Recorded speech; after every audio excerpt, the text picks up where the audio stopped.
खुशामदीद नाजरीन, आप देख रहे हैं हिंदुस्तान डेली के लिए मुंबई से ब्यूरो रिपोर्ट। नाजरीन, आगामी लोकसभा चुनाव के मद्देनज़र मुंबई की 6 लोकसभा सीटों पर उम्मीदवारों को खड़ा करने को लेकर महाविकास अघाड़ी में घमासान मचा हुआ है। सबसे ज़्यादा लड़ाई उत्तर पश्चिमी सीट पर कब्जे को लेकर है।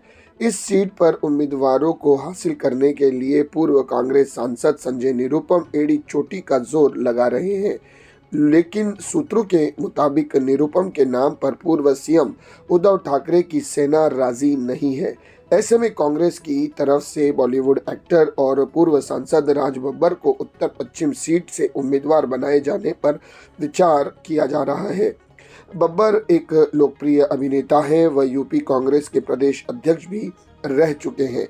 वहीं संजय निरुपम को शिवसेना के प्रमुख पत्र हिंदी सामना का कार्यकारी संपादक से लेकर सांसद बनाने में शिवसेना की बड़ी भूमिका थी। एक बार उनकी गिनती शिवसेना के तेज तर्रार नेताओं में हुआ करती थी, लेकिन बाद में निरुपम ने पाला बदलते हुए कांग्रेस ज्वाइन कर ली।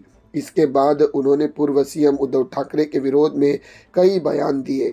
इन सारी बातों की कड़वाहट अभी तक ठाकरे परिवार के दिमाग में कायम है। यही वजह है कि निरुपम के लिए उत्तर पश्चिम सीट छोड़ने के लिए कोई तैयार नहीं है। जोड़ तोड़ में माहिर जाने वाले निरुपम के बारे में खबर है कि उन्होंने उत्तर पश्चिम सीट से चुनाव लड़ने के लिए प्लान बी पर काम करना शुरू कर दिया है। सूत्रों के मुताबिक उन्होंने अपनी बात सीएम एकनाथ शिंदे तक पहुंचाने की कोशिश की है, लेकिन बड़ा सवाल यह है कि क्या मिलिंद देवड़ा के बाद कांग्रेस से सीधे लैंड करने वाले निरुपम को भी शिंदे सांसद बनाने का रिस्क लेंगे।